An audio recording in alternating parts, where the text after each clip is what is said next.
सभी साथियों को मेरा नमस्कार और मेरे साथ बैठे हुए सभी को भी मेरा प्रणाम। आज जो हमारी पार्लियामेंट्री स्ट्रैटेजिक कमेटी की मीटिंग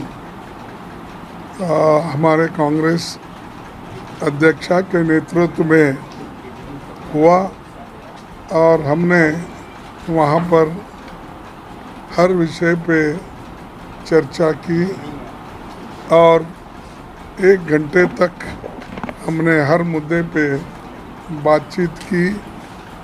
करने के बाद एक नतीजे पे हम आए हैं, जो महत्व के मुद्दे हैं उनको उठाना चाहिए। पहला मुद्दा है कि एलपीजी और प्राइस राइस, इसको जोड़ते हुए हम उसको प्रायोरिटी देना चाहेंगे। उसके बाद में अग्निपथ स्कीम अब आर्मी रिक्रूटमेंट का है, जो सारे देश में बहुत बड़ा युवकों में एक हंगामा मचा हुआ है और बहुत युवा लोग चिंतित भी है और हम उस सब्जेक्ट को भी वहाँ पर उठाना चाहते हैं। उसके अलावा और अनएम्प्लॉयमेंट का इशू है, वो भी हम वहाँ पर प्रस्ताव करना चाहते हैं और उसी के साथ साथ ये अटैक ऑन फेडरल स्ट्रक्चर्स, ये हमारे जो संघीय ढांचा है उसको भी वो लोग जो आज ख़राब कर रहे हैं और उस फेडरल स्ट्रक्चर को भी वो ख़त्म करने की कोशिश कर रहे हैं। उस विषय पे भी हम सदन में उस मुद्दे को भी चर्चा में लेना चाहते हैं।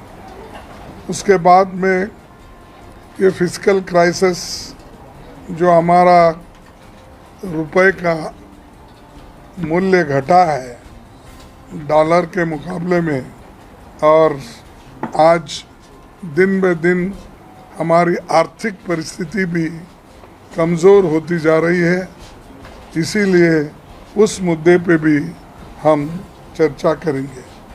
उसके बाद ये माइनॉरिटीज़ पे जो अन्याय हो रहे हैं और हेट स्पीचेस जो चल रहे हैं, उस पे भी हम दोनों सदनों में इस मुद्दे को चर्चा में लाना चाहते हैं। उसके अलावा जो ऑटोनोमस बॉडीज़ हैं उनको कमज़ोर किया जा रहा है, मिसयूज़ किया जा रहा है और बहुत से जगह सरकार खुद उसमें अपना इन्फ्लुएंस यूज़ करके लोगों को, लीडरों को तंग करने का, हरास करने का, सरकारें गिराने का वो काम कर रही है। उस ईडी को और सीबीआई को लेकर वो काम भी कर रहे हैं, उस मुद्दे पे भी हम चर्चा चाहते हैं। उसके अलावा ये जो एक्सटर्नल थ्रेट है, जो चाइना का आजकल सब जगह हमारे एरिया में जो आक्रमण हो रहा है, उस इश्यू से भी हम आगे बढ़ाना चाहते हैं। हाउस में उसके बारे में भी बात करना चाहते हैं। उसके बाद जो ये फॉरेस्ट कंजर्वेशन रूल्स हैं, जो पहले कांग्रेस पार्टी ने शेड्यूल ट्राइब्स के लिए उनकी हिफाजत के लिए, उनकी रक्षा के लिए, उनकी ज़मीन के रक्षा के लिए जो कानून लाए थे, उसको रूल्स के मुताबिक आगे करके वो डाइल्यूट करना चाहते हैं। तो ये सारे मुद्दे हमारे सामने हैं। इन मुद्दों को हम सभी ने चर्चा करके एक के बाद एक लेना और जो रूल्स, हमारे रूल्स ऑफ प्रोसीजर है, बिजनेस ट्रांजैक्शन रूल्स, उसके मुताबिक हम वो रूल्स के मुताबिक ये मुद्दे उठाते रहेंगे। और आखिरी और एक आपसे बात कहना चाहता हूँ कि 17 को पार्लियामेंट्री अफेयर्स मिनिस्टर ने जो ऑल पार्टी मीटिंग बुलाई है, उसके तत्काल बाद हम हमारे जो अपोजिशन पार्टी के जो फ्लोर लीडर्स हैं, जो हम लाइक माइंडेड पार्टीज़ मिल के जो सदन में काम करते हैं और करने की इच्छा रखते हैं, उनका भी मीटिंग उसके बाद इमीडिएटली हम वहीं पर करेंगे। तो ये सारी चीज़ें हम आपके सामने रखे हैं और यही चीज़ें हम आने वाले मानसून सेशन में हम रखेंगे। और जो भी बिल्स आएंगे, या क्योंकि बहुत से बिल हमारे जो स्टैंडिंग कमेटी में जो अप्रूव होके चले गए हैं या लोकसभा में जो अप्रूव होके हमारे पास आने वाले हैं, उन सारी चीज़ों पे भी समय के अनुसार बातचीत करेंगे और आगे आपको आगे का जो स्टेप्स है वो क्या होने वाला है, क्या देंगे, वो फिर बताएंगे, क्योंकि अब तो बार बार हम मिलते रहेंगे। और एक बहुत बड़ा इशू जो बैंकों का निजीकरण,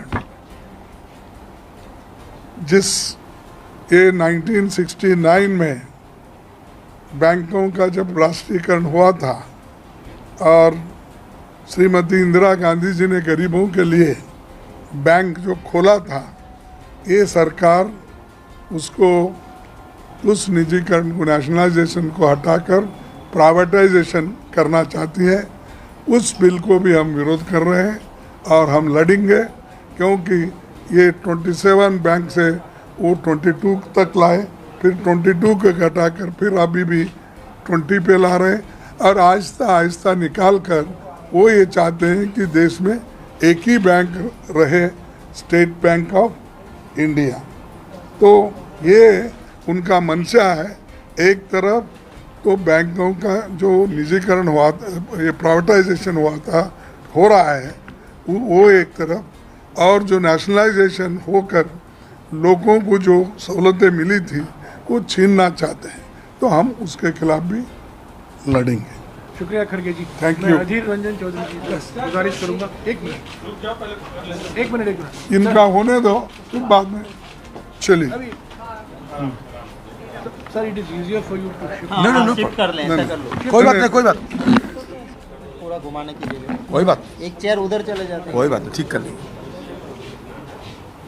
हमारे नेता खारगे साहब ने सारे मुद्दे को अपने तरफ से, मतलब पार्टी की तरफ से जो हमारा सदन के अंदर चर्चा करने की मंशा है, वो सारे आपके सामने उजागर कर चुके हैं। नया बात बोलने का कुछ नहीं है। सबसे पहले अभी भी हमें ये जानकारी नहीं है कि सरकार की तरफ से कौन सा विधायक या मुद्दा सदन में चर्चा करने के लिए ला जा रहे हैं। ये हमारे सामने अभी उतना ज़्यादा खुलासा नहीं है। तो सरकार की अपने कितने बिजनेस सदन में लाना चाहता है, उसके ऊपर निर्भर करेगा कि हमारी तरफ से और कौन कौन सा मुद्दा हम उठाने की कोशिश करेंगे, क्योंकि सरकार की बिजनेस और हमारी मुद्दा दोनों मिलके ही सदन चलते हैं। मुद्दा की कोई कमी नहीं है। जब तक हमारे प्रधानमंत्री मोदी जी है तो मुद्दा की कभी कमी नहीं हो सकता। अनेक मुद्दा होने का अभी संभावना है, क्योंकि मोदी जी है तो मुद्दा भी मुमकिन है, एक नहीं अनेक मुद्दा मुमकिन है। तो लेकिन हमारे तकलीफ ये है कि कितने मुद्दा हमारी तरफ से उठाने की सदन के अंदर हमें इजाज़त मिलेगा या नहीं। सबसे ये हमारे सामने अभी सबसे बड़ा चुनौतियां हैं, क्योंकि जिधर से जाइए, पंजाब से लेके नॉर्थ ईस्ट से लेके, कहीं बाढ़, कहीं तनाव, कहीं श्रीलंकन इशू, कभी चाइनीज इशू, सारे हमारे देश में अभी चारों तरफ मुद्दा ही मुद्दा है। चाहे आर्थिक हालात को देखिए, आर्थिक हालात सिकुड़ते जा रहे हैं, और सबसे खास हमारे सांप्रदायिक तनाव, सोशल टेंशन, वो भी बढ़ते जा रहे हैं। ये देश के लिए बड़ा हानिकारी होगा। एक तरफ मतलब सर से मतलब तन से सर जुदा करने की और साथ साथ मुसलमान समाज को ख़त्म करने की, ये दोनों तरफ से ये जो नज़ारा हमारे देश के सामने आज आ रहे हैं, ये हम सब चिंतित है। क्योंकि हिंदुस्तान एक बड़ा देश है, ये देश को और सशक्त करने के लिए सोशल स्टेबिलिटी चाहिए, समाज में शांति के माहौल कायम होना चाहिए। इसके लिए सदन के अंदर भी हम सरकार से ये बात रखने के लिए मांग करूंगा कि सरकार इसमें क्या सोच रही है। एक तो कम्युनलाइजेशन ऑफ सोसाइटी हो रहे हैं, हमारे आर्थिक हालात बिगड़ते जा रहे हैं, रोज़मर्रा चीज़ों की जो दाम होता है काफ़ी उसका इजाफा हो रहे हैं, तो हम किधर जाएंगे। अंदर बाहर चारों तरफ हमारी ये जो तकलीफ़ ये बढ़ते जा रहे हैं। तो देखते हैं, हम चाहते हैं कि सदन सही ढंग से चले, सदन में ज़्यादा से ज़्यादा कामकाज हो और ये कामकाज में हम भी शिरकत लेना चाहते हैं।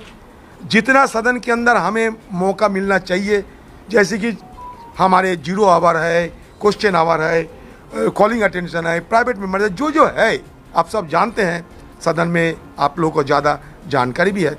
ये सारे जो हमारे उपाय है, हमारे पास जो जितना अवसर है, सबको हम इस्तेमाल करते हुए हमारा आम लोगों की बात रखने का कोशिश करूँगा।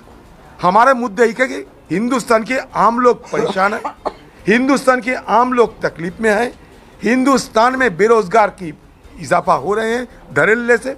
तो लोगों की तकलीफ उठाना और ये तकलीफ को सुलझाने के लिए सरकार की क्या राय है, ये सरकार की राय मालूमात करना, ये सदन में हमारा काम बनते है, फर्ज बनता है। वो काम हम करते रहेंगे, वो भी हम शांतिपूर्ण ढंग से करना चाहते हैं। सदन ढंग से चले, सारे चर्चा हो, हमारे भी बात रखने का मौका दिया जाए, सरकार भी अपने बात रखे, ये हम चाहते हैं। शुक्रिया अधीर जी।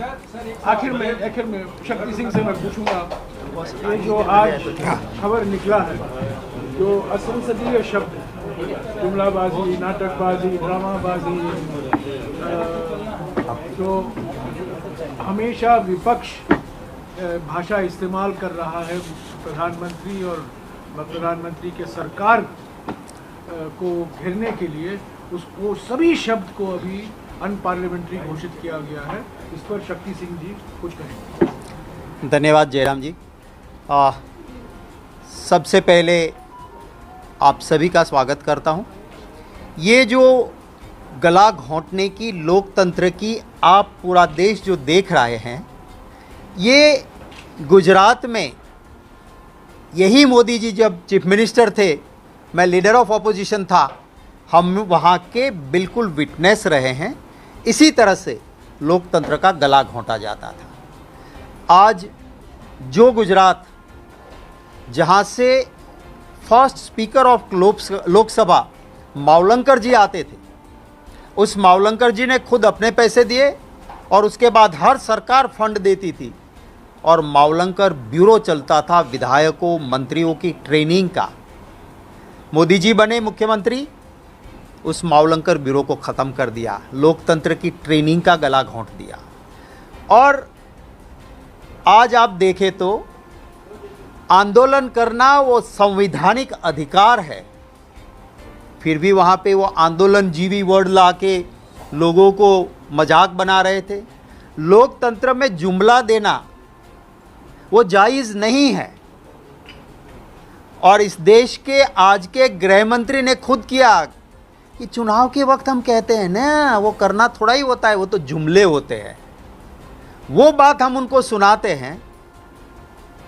आज आप आज़ादी आने से आज तक में किसी भी असेंबली ने या लोकसभा या राज्यसभा के हमारे जो अनपार्लियामेंट्री वर्ड्स में जुमले जीवी, जुमलेबाज, वो कभी भी अनपार्लियामेंट्री नहीं हुआ है। भ्रष्ट कभी भी अनपार्लियामेंट्री नहीं हुआ है। आप झूठ बोल रहे हो, आप नौटंकी कर रहे हो बार बार। जब यही लोग ऑपोजिशन में थे, भारतीय जनता पार्टी, कांग्रेस की सरकार थी, ये सारे लफ्ज़ हमारे खिलाफ यूज़ होते थे, तब देश की पार्लियामेंट्री प्रोसीजर या संसदीय लफ्ज़ में, अनपार्लियामेंट्री वर्ड में ये कोई लफ्ज़ नहीं लगता था इनको। ये गुजरात में भी जब हमने वाइब्रेंट गुजरात के नाम पे करोड़ों रुपया का भ्रष्टाचार हो रहा था और विधानसभा में एज ए ऑपोजिशन जब हमने कहा कि किसके साथ आपकी क्या भागीदारी है, आपकी क्या पार्टनरशिप है कि आप ये कर रहे हो, उसका पूरा तथ्य लगाया, तो गुजरात में कह दिया कि भागीदारी माने पार्टनरशिप, वो भी अनपार्लियामेंट्री वर्ड हो गया। माने आपकी किसी की अगर मिली भगत करके कर रहे हो, उसके डॉक्यूमेंट्स हम दे रहे हैं, बोले ये नहीं बोल सकते हो। तो मैं मानता हूं कि देश के इतिहास में काली स्याही से देश के लोकतंत्र के इतिहास में ये टेन्योर जो है आज का भाजपा का, उसको लिखा जाएगा। मैं तो अनुरोध करता हूं राज्यसभा के हमारे चेयरमैन साहब को और लोकसभा के स्पीकर साहब को कि आपकी प्रीमाइसिस है, यह आपका अधिकार है। गुजरात में भी इस अधिकार का हनन हुआ था। आप हमारे मेंबर्स के हितों के रक्षक हो, क्यों ये सब हो रहा है आपको भी सोचना होगा। अनपार्लियामेंट्री वर्ड के लिए आज तक का इतिहास में कभी भी जो लफ्ज़ नहीं आ सकते थे, वो डाल के ये देश में जिस तरह से गुंडागिर्दी कर रहे हैं, जिस तरह से भ्रष्ट होकर लूट रहे हैं, अनपार्लियामेंट्री शब्द इस्तेमाल कर रहे हैं। हाँ ये कर रहे हैं ये, और मैं पार्लियामेंट से बाहर मेरे बोलने का अधिकार वो नहीं छीन सकते हैं। और यही हाउस के अंदर हमें पार्लियामेंट्री लैंग्वेज में जब कहते हैं, वो आज तक जायज़ था, हम कहते थे। आज उन लफ्ज़ों को भी बंद करना इस देश के लोकतंत्र का अपमान है। हम एक जिम्मेवार प्रिंसिपल ऑपोजिशन के नाते कांग्रेस अध्यक्षा सोनिया गांधी जी के नेतृत्व में जो मीटिंग हुई है उसमें तय हुआ है कि जो जनता के अहम मुद्दे हैं इनको हम हाउस के अंदर लोकतांत्रिक तरीके से उठाएंगे। सरकार को इन मुद्दों पे चर्चा देनी चाहिए। अगर सरकार के दिल में चोर नहीं बैठा है तो, अगर उनके दिल में चोर नहीं बैठा है तो गैस के दाम पे चर्चा करें, अग्निपथ पे चर्चा करें। चाइना हमारी सरहद में घुस गया है, उनका एमपी कहता है, ट्वीट करता है, उसके ऊपर चर्चा करें। पंजाब के हालत बिगड़े हो या जहां हुए हैं उन सब पे चर्चा करें, यही हमारी मांग होगी। आज हमने और लाइक माइंडेड पार्टी के साथ भी हम बात करके एक फ्लोर मैनेजमेंट करके आवाम के इश्यूज़ को उठाएंगे। सर, तो ये जो वर्ड्स हैं, जो अनपार्लियामेंट्री वर्ड्स है, इसकी जो लिस्ट बनाई गई है, क्या ऑपोजिशन के साथ मिलके आप उसके अगेंस्ट में अपील रखेंगे चेयरमैन और स्पीकर के सामने ताकि रिकंसिडर किया जाए? देखिए, पहली बात तो ये है कि जब भी ऐसी चीज़ें होती है तो उसके लिए बाकायदा सभी पार्टी के साथ मशवरा होता है। मैं गुजरात से आता हूँ, गुजरात की ये परंपरा रही थी कि अगर असेंबली के कानून में भी कोई बदलाव करना है तो पहले सभी पार्टी के लीडर्स के साथ बात होती थी, स्पीकर बुलाते थे, उसके बाद वो रूल्स कमेटी को जाता था।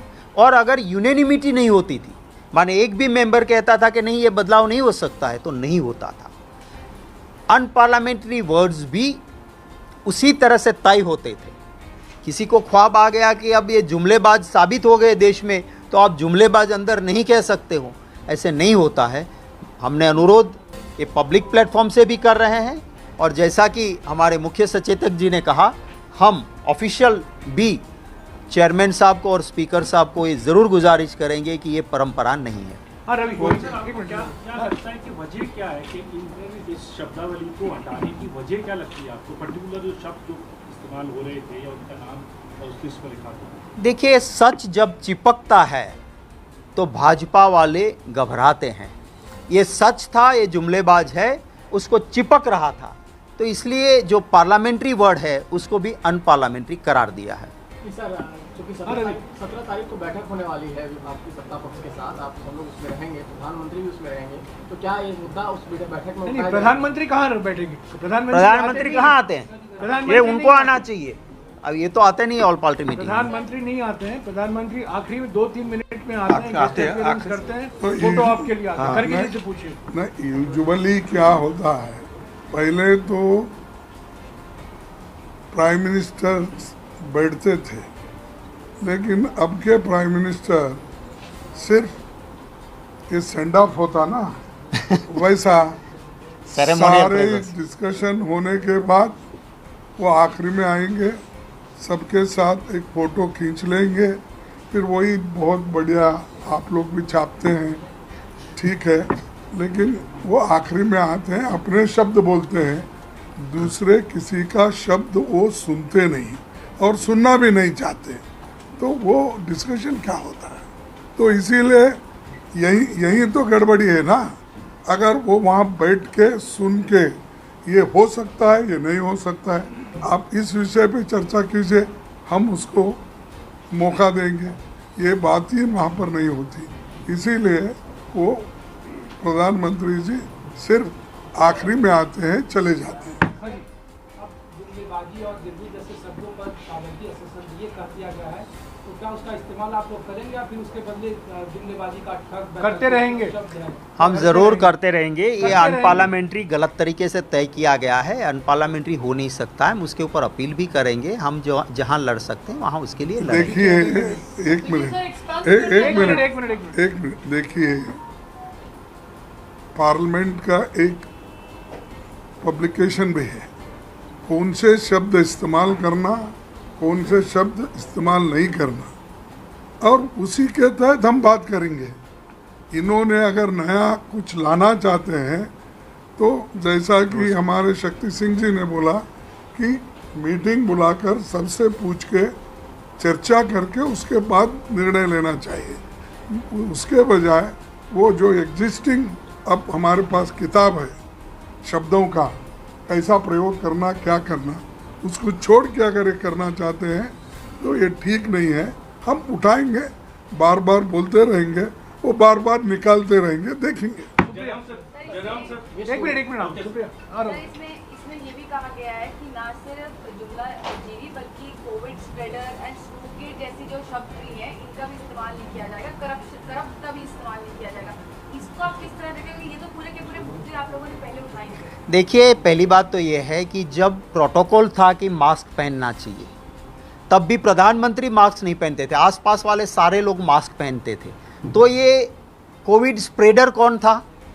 अब उनको लगता है कि मैं ही कोविड स्प्रेडर हूँ, पर पार्लियामेंट में अब मुझे कोविड स्प्रेडर नहीं कहोगे। तो ये सारे वर्ड्स जो लगाए गए हैं वो इनको चिपक रहे थे, उन्हीं के लिए थे। तो उन्होंने ये किया है, मैं ही चोर, मैं ही पुलिस, मैं ही कोतवाल, ऐसा चलाना चाहते हैं।